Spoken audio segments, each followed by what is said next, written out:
Wait, hold up. You telling me you never heard about iTalk? Nah, man.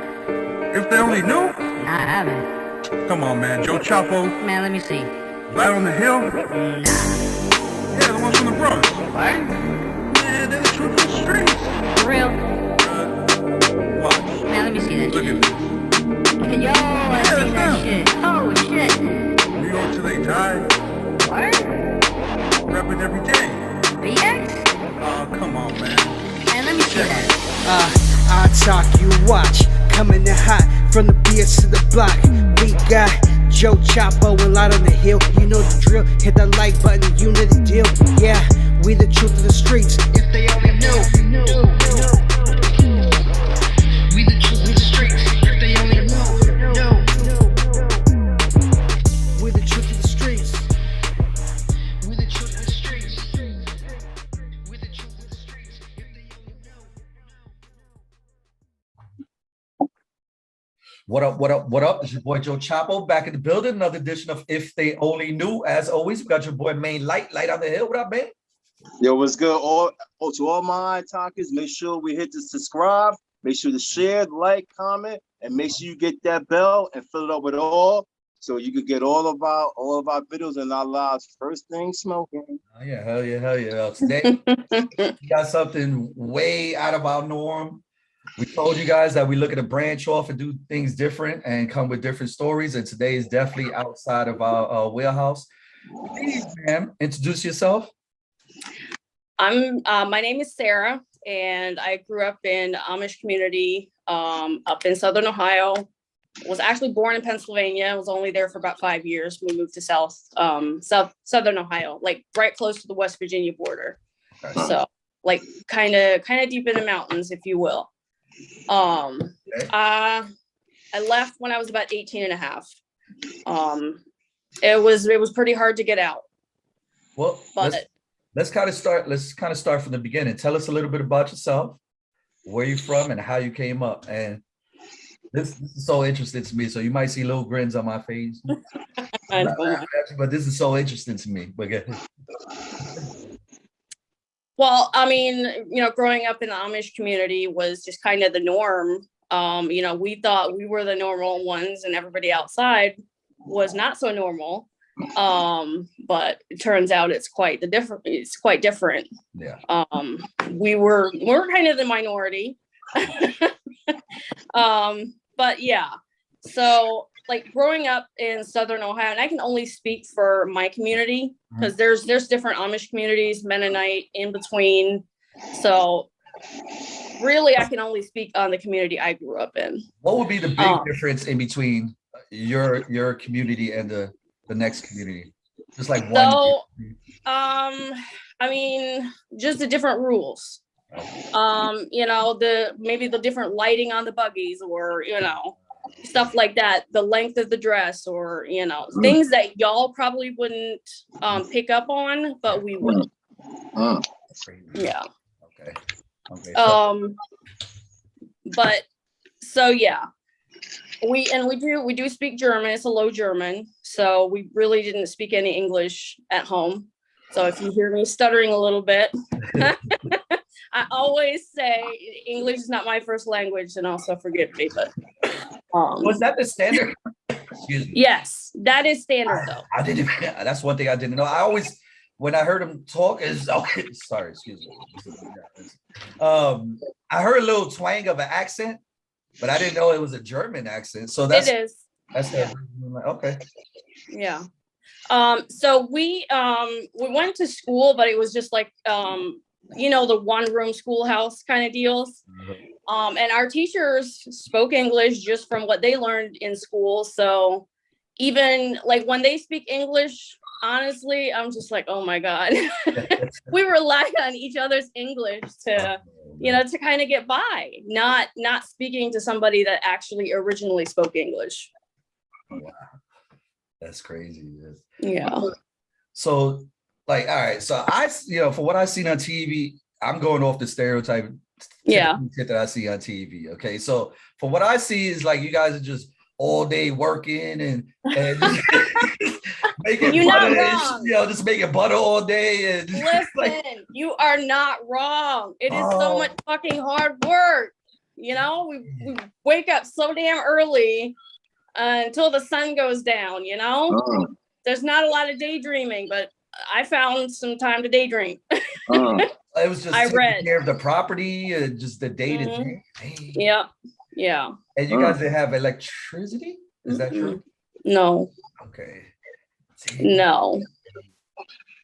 So That's at what the most age? amazing part about leaving, by the way. Oh, sure. So at There's a lot age? of amazing parts, but What age did you start getting that little thing in your head, like we might be a little different, or you started noticing that, you know, life outside of there is a little bit different? so about 14, 15. When, you know, a lot of people, for us, you know, we still got junk mail. We still got the yellow pages. Oh, wow. So That that was against everybody.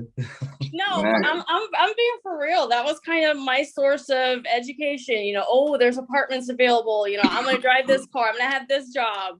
So I'd be, you know, that was my time, my daydreaming. You know, going through the junk mail till my mom caught on. She's like, you know, why can't you just be happy here like everybody else is? And I'm like, I'm just not. But you know, we only went to school until about 8th grade.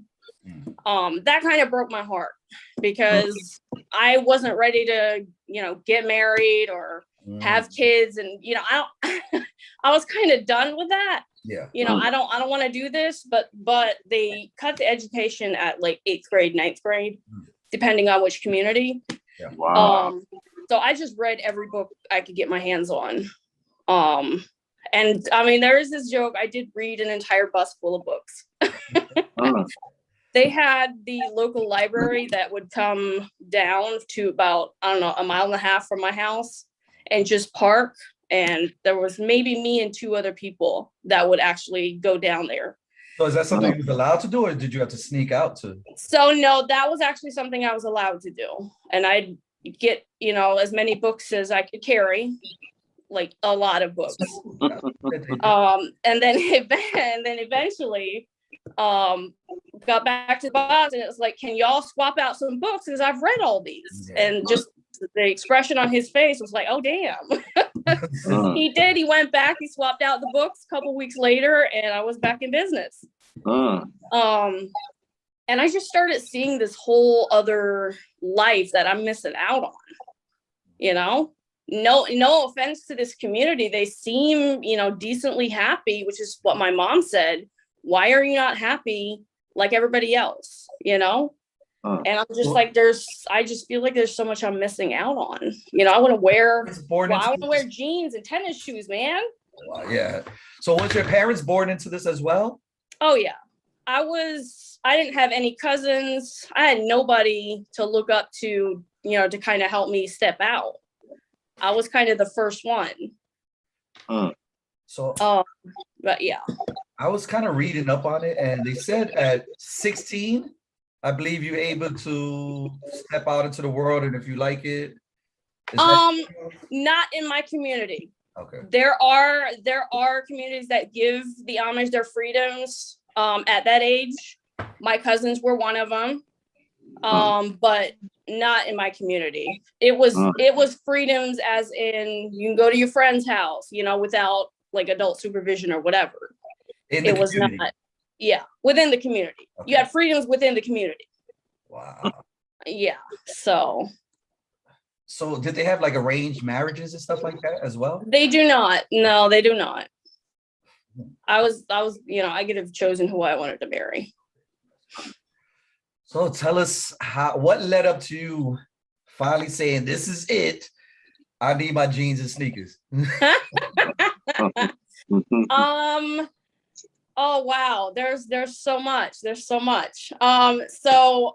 I would sneak in like FM radios with headphones, you know. So but how would you get that? That was insane, because my parents were just completely mortified, because, you know, they're like, you know, she's singing, she's happy, where's she getting all these, these new songs from? They searched my room. They found, it's just like dollar store type FM radio with headphones. Wow. And I had them believing that, oh, I just found him beside the road. It's just got him from the trash. But my dad got fed up and wouldn't let me leave the house for like 4 weeks. So he was just like, I don't know where this stuff is coming from, but you ain't leaving. 2 weeks later, they found another set of FM radio headphones in my room, and he's just dumbfounded, completely dumbfounded. But the way I did that is I befriended a taxi driver. Like she would take my just slip her some money and tell her, hey, when you come back, can you get this for me? Told her what I want or what I needed. Just put it in a bag underneath the seat when I come out, because usually she'd take my parents grocery shopping or whatever. And I just, come out, unload the car with groceries, just grab that bag, sneak back upstairs, hide it real quick, come back down. You go about my business. I don't think my parents still know. They still don't know how I did all that. That's smart though. That's definitely smart. I mean, you had to do what you Because that's what that was like, my you gotta next do what you question. gotta do. Were you able to leave this community at all at any point in time during the day or the week? Were you able to leave it? Like, so I did a couple times. Sometimes that last time is when I got caught. But I would go to this same taxi driver's house to watch, because she was a taxi driver, so I'd just help her clean her vehicles in jeans and a t-shirt, okay? And watch TV, and I'm just like, this is the life. This is, I don't want it. This is about as simple as I want it. Am I a terrible person for wanting this? And she'd make the best French fries ever, without having to, build a fire for it. So I would do that, but I also befriended somebody else. His name was Chris. And he taught me how to drive a car. Yeah. So my uncle saw me come out of his house and told my dad, because I had just told them going over to a friend's house. I didn't, I went to a friend's house, just not the friend I said. Yeah, that was kind of the tipping point of, yeah, I gotta have this. what was it like putting on them jeans for the first time? Oh my God. Like, was it like freaking freedom? awesome. Oh. It was, yes, it's like freedom in pants. Yeah. Because we never wearing pants. Yeah. Damn. And I was actually, it felt weird, to be honest, because it's like, okay, now everybody can see my butt, Yeah. But got over that real quick. So there was never a time that we was actually torn, like, this is a whole new world out here. What if I go out there and it was actually one of the hardest things I've ever done, because once I got closer to 18, because up until that it was just like, well, I'm leaving, But once it came time to actually leave, I don't think I ate for a couple weeks. Damn. I couldn't sleep, I couldn't eat, because on the one hand, I knew what this freedom was going to cost me. Everybody I knew. Yeah. And my dad he saw the signs, he knew, and he just told me, anybody dies, you can't come back, to no funeral, no, you don't show your face around here ever again. So it's bad. So, and I knew he was serious. It's been 17 years and he hasn't taken that back. Damn. Do you communicate with them still? Huh? Do you communicate with them? I can't. There's no phones. I've Letters? tried sending them letters. I have actually went and knocked on their door. My mom just told me, don't come around here because, he's going to make problems for her. And, it makes it harder for her. But I have driven over 500 miles just to see my mom's face for like 5 minutes. So what are their beliefs? Is just that the world is a worse place out there? Yeah. Or right, and they're protected. And so I guess in the Bible where it says to separate yourself from the world, they take that very literally. And they really feel like they're protecting everybody within that community. And if you step out, and if you take other people with you, that's like the worst thing you can do, because you're leading them astray. You're taking from the family. That's It's some heavy stuff, because it was honestly one of the hardest things, because there's also a lot of guilt, Yeah. What if they write? Yeah. But at the end of the day, I did have a fiance. But he was pretty cool. He cut his hair off, didn't have a beard. I like that.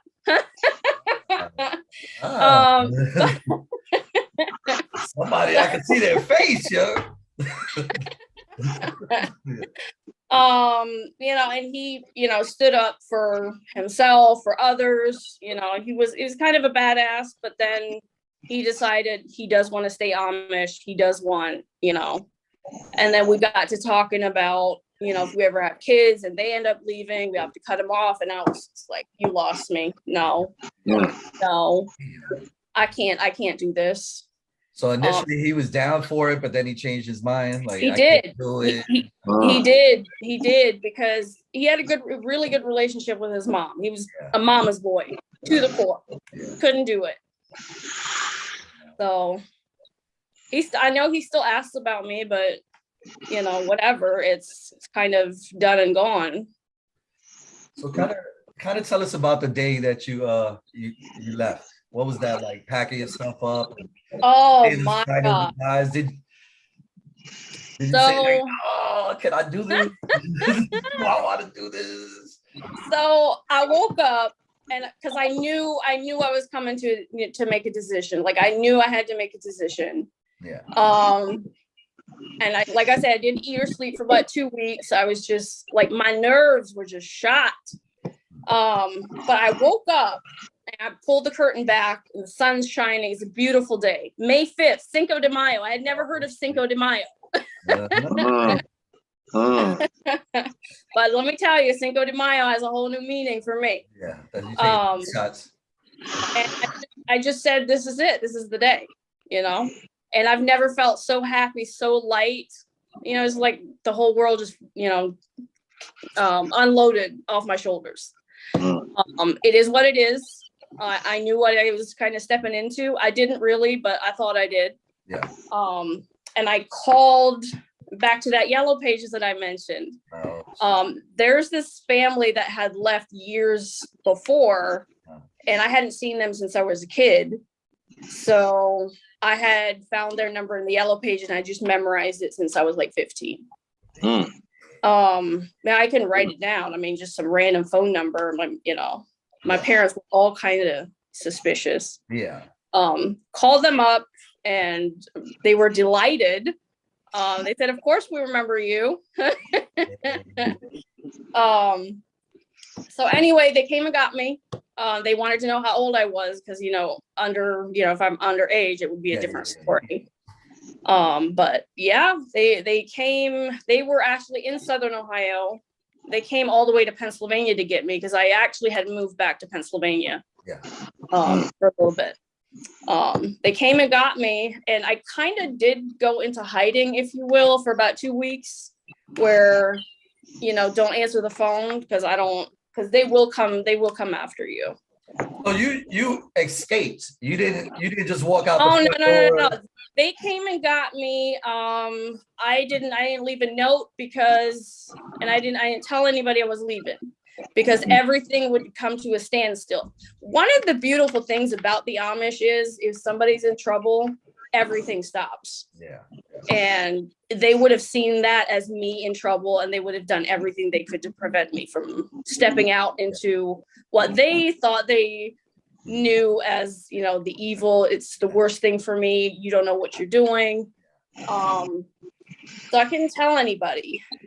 But for about 2 weeks, eventually somebody folded and, said, here's where she at. Uh, so they came and got you? Huh? So they came and got you? They didn't actually. Oh. He said because my fiance was just flipping out. And he said, you know, I'm gonna come get you. And I said, how are you gonna do that? Yeah. And he said, I will physically put you in the vehicle. You're coming. You don't know what you're doing. This is not what's best for you. And I said, well, just let me know when y'all gonna be here. That way I can have somebody here to, you know, make sure you don't put me in the vehicle Yeah, physically. definitely. So I mean, he called for a while every day, Yeah. and he realized it's a moot point. I'm kind of out here to stay. When he realized it was a moot point is when they asked me if I'd cut my hair. Mm. Yeah, Amish women don't cut their hair. Oh my God. So they say that's the final straw will be cutting. Yeah, your once hair? you cut your hair, they know you've made a commitment to stay. Mm. Yeah, At that point, did you cut your hair? I did. Oh. So now you out, you free. Was it everything you wanted it to be? Wow. So yes and no. I mean, the freedom, to be honest, going from not having to make any choices, everything's done for, you know, all the choices are made for you. You wake up and you already know what you need to do for today. Now there's bills, there's choices, there's, I mean, dealing with public schools. God damn. Yeah. The different personalities, the different cultures, and it's all a beautiful thing. It's like, you know, this dance, you learn so much. I don't think I'll ever stop learning. Yeah. But, you know, every once in a while, there's this part of me that's like super lonely because nobody can really relate to what I went through. Mhm. Like there's no support groups for people like me. Yeah, I've never even thought about that either. Like, maybe you could start one. Maybe you could start one. Yay. Yeah. So yeah, I know. So two of my brothers left a couple years later, my younger brothers. Okay. So of course that, you know, my parents were even more upset at me. I was for gonna that, say, did they blame you for that? Yes. Because a lot of times when women leave or girls leave, it's with a guy or, you know, but I didn't, I just left by myself. But the actual challenge when I came out was I did not have a social security number. I was completely undocumented. And that was rough because after 2001, 9/11, 2001, when the Twin Towers got hit, now it's like, okay, you're 18, you stay, you've lived in this country, you know, for 18 years, but prove it. Yeah. And it's like, ma'am, I can't. But I got it done. I got it done though. That's what's up, bro. Damn. Yeah. You didn't even exist in the system. No. Yeah. I mean, I so just did I a couple of things before I got listed. I went straight investigator, I swear. Because I was like, I do exist. I have existed. We're gonna do this one way or the other. Yeah. He was determined. And I did. I have my social security number. I can't even tell you the day that came in the mail. Oh man. And I went to get, I had already had a place to live, a job lined up they had let me work for 2 weeks, but 2 weeks when it's time to put you on a payroll, you need to have that social security number. And it came just a couple days before that time period was up. So yeah. In essence, your life really began that day. Yes. So wait, so there's no birth certificate for you neither then? So I found it in vital records, yes, but it had never been issued. It was just because I was born at that hospital, they birth certificate, but they wouldn't release it to me because I had no ID. That's crazy. Yeah. Like, yo, see, that's another thing I didn't think of. I didn't think you guys like went to hospitals. I thought on TV, everybody gave birth like right there. Like some of them do, but my mom, she was like, yeah, she wasn't about all that. She wants real doctors and nurses. I think I got my fighting spirit from her. Now you also mentioned like people calling you, so you guys had phones What do you because you said your fiance kept calling you and you called for No, so cabs he and would stuff? actually he would borrow somebody else's phone. They still have phone like you know those phone, it's like a landline. man, right? You just go in. Oh, What the hell are those phones called? It's like a shanty with a phone in it. You're the talking about the phones. public, the payphone. Yes. Yeah, The Yeah. payphones. So they do have those here and there throughout the Amish communities. Oh, shit. Yes. So he had found out where I was, who I was with, and my phone number, and he'd drive his horse and buggy down to the shanty to call me. Yeah. This is blowing my mind right now. It's so crazy. I watch it on TV. Like I'm really interested in this, and I watch it on TV all the time. Like I think there was something called the Escaping Amish or something like that. Yeah. Like So different. I know Amish some of the Mafia. people on the I know some of the people on those shows. Oh wow. Yeah. Did you ever see the Amish Mafia ones? Oh my God. Duh. Yes. Do you ever have like what they call survivor's remorse for like you felt like you left people behind like with your life and I mean, I broke my mom's heart. That's kind of the hardest part, Yeah. And there's always going to be that tinge of guilt for breaking her heart. No matter the circumstances. I don't know if it's survivor's guilt, but at the end of the day, my mom's heart was completely broken. Yeah. And that's probably something I'll never get over. And I can't, the hardest part of that is I can't fix it. Yeah. I'm not going back. Yeah. But even maybe on a small level, she understands and she gets it. I think she does. I think she does. I know my older sister wrote me a letter and, it meant the world to me. She's older than me, but my dad had kind of, told everybody no contact with Sarah, whatsoever. Yeah. And she wrote to me, told me, I can't communicate with you anymore, but I just wanted to let you know, I have always admired you for going out there and making life for yourself. She says, I have a spine of cooked spaghetti. I could have never done it, but I'm proud of you. That's and you did it. You doing your thing. You're a nurse. Like you doing your thing. You did everything you set out to do. So I give not you a the nurse. utmost respect on my Not end. a nurse, but I work with nurses. Oh well, regardless, In the you did your healthcare thing. field, yeah. You're in the healthcare field. Yeah. Regardless, you did your thing. Yeah. You went out there. I don't want to say nobody, but you didn't even exist in the system. No, I didn't. You know what I'm saying? And you created this person, and I give you respect because you started from zero, like literally zero. And there's very few people that could do that. So I give you respect for that. Thank you.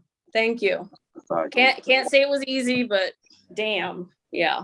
Now, Sometimes I wake up and I look back on that. On the bad days, I'm like, come on, man. Look how far I've come. If you ever had to do it again, would you do it again? Oh yeah, No. 100%. Yeah, I would. I might do things a little bit differently. I think teenagers are monsters, period. I don't care. Yeah. Even in the Amish communities, teenagers are just like freaking. I have 2 teenagers, by the way. I have a preteen. Yeah. Man. Yeah. And it just goes kind of across the board. Teenagers are just, they don't give a shit when they're, especially I can talk on the girls because I'm a female. Yeah. But when that hormone surge hits, I swear to God. Yeah. I have a little girl myself. Yeah. She's about to be 13 in November. Oh, Yeah. Scorpio? 13. She's I think she is a Scorpio too. Yeah. Ooh. Yeah. Scorpio here. My mom was a Scorpio. Ooh, damn. Yeah. Oh man, but I tell you, this was a crazy story, and I'm sure I was like a little kid over here asking these questions. Like, I I could go off days like, did they have this? How did y'all do that? But I mean, it's all good. It's all good. I actually get how crazy it is, you know, being out here. Like my best friend is a gay man from Honduras. He doesn't get it. Okay. I mean, like he gets the not living with electricity. yeah, You know, so we can kind of talk about that, but like, you know, some of the other stuff, it's just I don't go there very much. yeah, So I don't honestly, I don't really talk that much about my former life. So yeah. Because like you said, there's nobody that can really relate unless you've been through it. no. There's nothing. And you know, honestly, a lot of the Amish that do end up leaving, they stay close by, you know, for their own. Me, I had to get out of town. Yeah, I yeah, I came down to Atlanta, and Atlanta kind of raised me. yeah. Yep. It definitely has a way of doing that. Yeah. Oh yeah. Yeah. I moved I here mean- in '96. Oh yeah. Yeah, yeah. I've came a long way. Yeah. Yeah. Because at first I was like, yeah, no, I can't do this. But you know, DeKalb County, Fulton County. But yeah, I have a love for this city, 100%. That's what's up. So, May.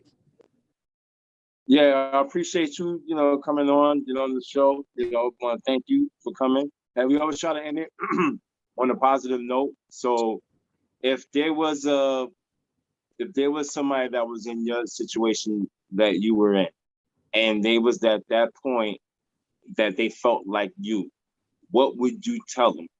Like, what would you tell them? You can do it. It's in your mind, you know. You're stronger than you think. Because even on your lowest days, quite frankly, there was a time when I thought I was just going to give up and go back.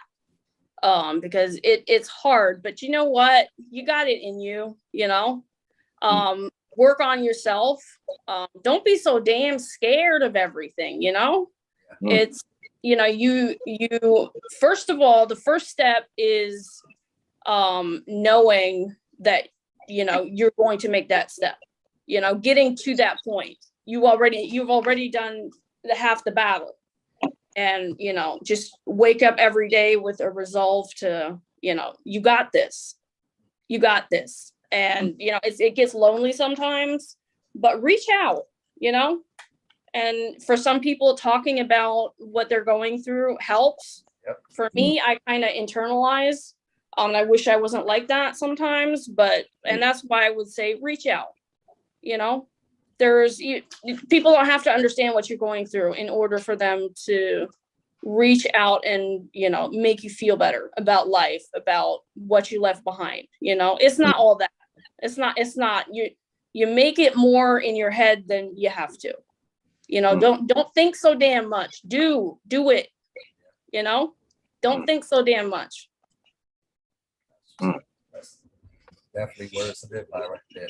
Man, we greatly appreciate you coming on. We would love to have you back again. I feel this is so important, and I feel like a lot of people could definitely learn off this story. Like whatever it is, you know, just take that step. Just do it. Yeah, absolutely. And that's not even just, you know, for you know, coming out of the Amish. That's life in general. Yeah. You know, a lot of times we end up, you know, making things out to be way bigger than they really are.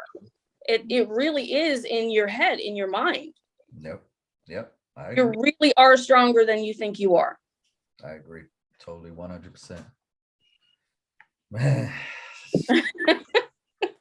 Well, again, we appreciate you coming on. We would love to have you back again. Is there any social media, anything you want to put out there? Anything? Firefly 2.0. I think that's still my Instagram. Holy shit. I'll put it in the description. Okay. when I dropped the video. Again, we appreciate it. You're part of the iTalk family now. I like that. I like Part of when the you guys- family, yeah? You know, you give people a voice to, you know, tell their stories, even if right. it's, you know, about booty bandits. Yeah. Listen, Everybody- yeah. Good. Somebody needs to hear that though. That story could save somebody's life, just like your story could save somebody's life potentially. Yeah. You never know. Yeah. We appreciate it. You know, like we always say, if they only knew. Yeah. They only knew. That's exactly right. That's exactly right. That is exactly right. Well, you stay safe. Again, we appreciate you. We definitely gonna hit you back up to bring you back on. Keep doing, Okay. keep pushing forward, and we proud of you. Thank you. Thank Thank you guys. you. Have a good one. You too. Bye.